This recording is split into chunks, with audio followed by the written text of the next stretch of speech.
টাইমেটলৈ স্বাগতম। মই অভিলাষ আৰু লৈ আহিছোঁ এটা গুৰুত্বপূৰ্ণ খবৰ। ঈদৰ দিনাই উচ্ছেদৰ আতংকই দেখা দিছে আৰু বৰ্তমান সময়ত হাহাকাৰ পৰিৱেশৰ সৃষ্টি হৈছে।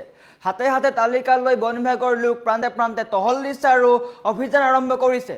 জুনৰ পৰাই হ'ব পাৰে ভয়ংকৰ উচ্ছেদ অভিযান আৰু বৰ্তমান সময়ত ঈদৰ আনন্দৰ মাজতে উচ্ছেদৰ আতংক, কেইবাটাও পৰিয়ালৰ মাজত হাহাকাৰ পৰিৱেশৰ সৃষ্টি হৈছে আৰু এই সন্দৰ্ভত সবিশেষ লৈ অহাৰ চেষ্টা কৰিছোঁ। জনাই আছো টাইম 8 বিগ ব্ৰেকিং ডাঙৰ খবৰ। ঈদৰ দিনাই উচ্ছেদৰ আতংক, এটা গুৰুত্বপূৰ্ণ খবৰ, ডাঙৰ খবৰ। ঈদৰ দিনাই উচ্ছেদৰ আতংকই দেখা দিছে। ঈদৰ আনন্দৰ মাজতে উচ্ছেদৰ জাননীয়ে আনিছে ভয়ংকৰ খবৰ। তালিকালৈ বন বিভাগৰ টহল, প্ৰান্তে প্ৰান্তে তালিকালৈ বন বিভাগৰ টহল। তালিকালৈ প্ৰান্তে প্ৰান্তে বন বিভাগৰ টহল। মেৰাপানীৰ ২ নং নেঘেৰী বিলৰ ৫৯টা পৰিয়ালক জাননী দিয়া হৈছিলে আৰু উচ্চ ন্যায়ালয়ৰ নিৰ্দেশ, উচ্ছেদস্থলী অব্যাহত আছে, স্থগিতাদেশ বৰ্তমান সময়ত সেই স্থানত ষ্টে অৰ্ডাৰ আছে। উচ্চ ন্যায়ালয়ৰ নিৰ্দেশ অমান্য কৰিলেই বন বিভাগে চলাব উচ্ছেদ অভিযান। বন বিভাগৰ বিশেষ মুখ্য সচিবৰ উপস্থিতিত চলিল স্থান পৰিদৰ্শন।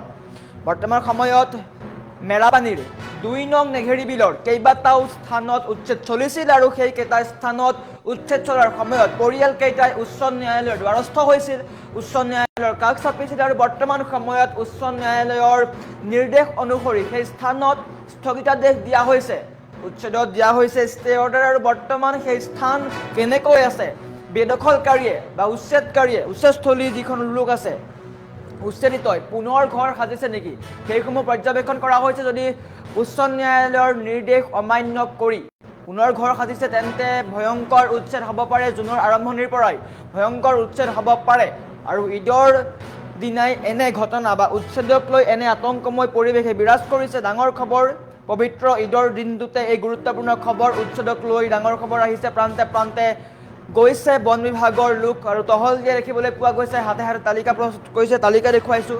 হাতে হাতে এনেকৈ তালিকা লৈ প্ৰান্তে প্ৰান্তে টহল দিয়া দেখিবলৈ পোৱা গৈছে। গুৰুত্বপূৰ্ণ খবৰ, গোলাঘাটৰ মেৰাপানীৰ নেঘেৰী বিলত এই উচ্ছেদ অভিযান চলিব। তাৰ সমান্তৰালকৈ কেইবাটাও প্ৰান্তত ইতিমধ্যে জাননী প্ৰেৰণ কৰা হ'ব, সাজু হৈছে প্ৰশাসন। আৰু এই যি স্থান আছে নেঘেৰী বিল, ২ নং নেঘেৰী বিল, ২ নং নেঘেৰী বিলত উচ্ছেদ চলিছিল আৰু উচ্ছেদ চলাৰ সময়ত আটাইকেইটা পৰিয়াল, প্ৰায় ৫৯টা পৰিয়ালে উচ্চ ন্যায়ালয়ৰ কাষ চাপিছিল বা দ্বাৰস্থ হৈছিল আৰু তাত উচ্চ ন্যায়ালয়ে নিৰ্দেশ দিছিল যে বৰ্তমান সময়ত উচ্ছেদ চলাব নালাগে বা ষ্টে অৰ্ডাৰ দিয়া দেখিবলৈ পোৱা গৈছিলে। আৰু সেই নিৰ্দেশ দিয়াৰ পিছতেই প্ৰশাসন বা বন বিভাগৰ লোকে পুনৰ এবাৰ সেই স্থান পৰিদৰ্শন কৰিছে। যদি বেদখলকাৰীয়ে সেই স্থানত পুনৰ ঘৰ সাজিছে বা চৰকাৰী ভূমি দখল কৰিবলৈ চেষ্টা কৰিছে তেন্তে পুনৰ উচ্ছেদ কৰি দিয়া হ'ব। প্ৰশাসনৰ ফালৰ পৰা বা বন বিভাগৰ ফালৰ পৰা স্পষ্টকৈ এই কথা কোৱা হৈছে। আনহাতে উৰিয়ামঘাটৰো কেইবাটাও স্থান আছে, উৰিয়ামঘাটৰো কেইবাটাও স্থানত ইতিমধ্যে প্ৰশাসন যাব বা বন বিভাগৰ লোক যাব, তেওঁলোকে পৰিদৰ্শন কৰিব। কিন্তু গুৰুত্বপূৰ্ণ খবৰ, ঈদৰ আনন্দৰ মাজতে এই ডাঙৰ খবৰ আহিছে, গুৰুত্বপূৰ্ণ খবৰ।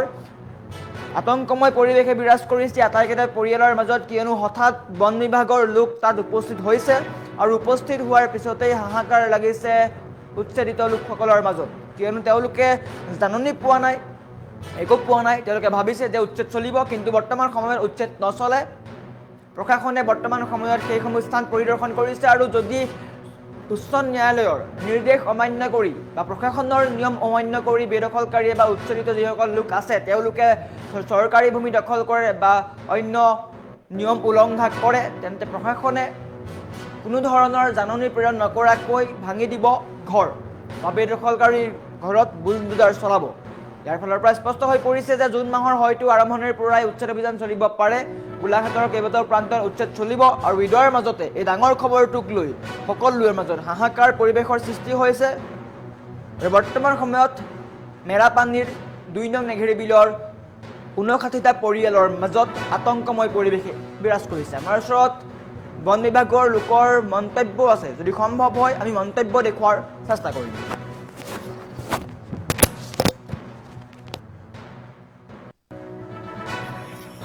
যোৱা আমি ইয়াতে উচ্ছেদ চলাইছিলোঁ। ইয়াত আমাৰ মাটি কালি হ'ল ৫৫ হেক্টেয়াৰ।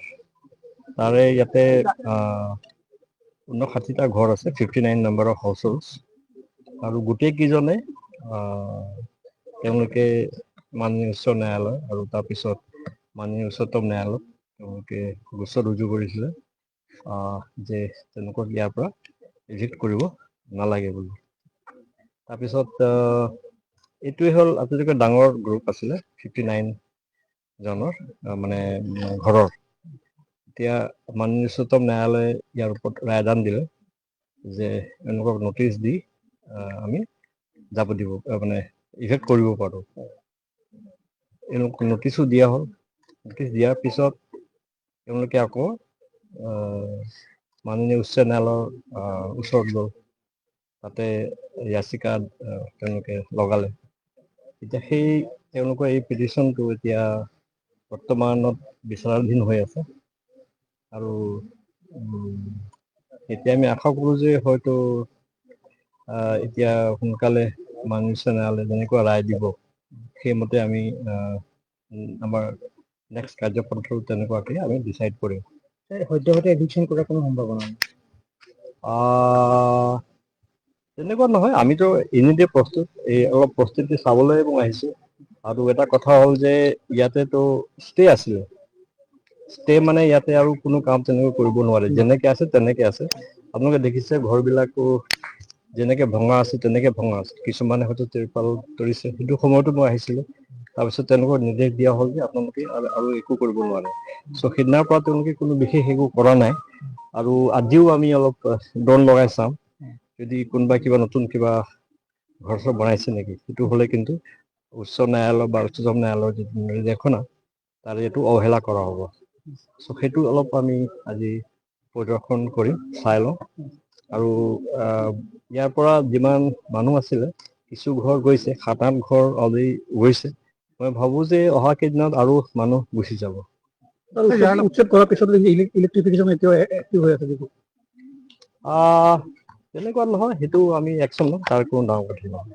ইয়াৰ লগতে ছাৰ উৰিয়াম ঘাটতো 11টা পৰিয়াল সেইটো আছে, আমি যোৱাকালি চালো সেইটো।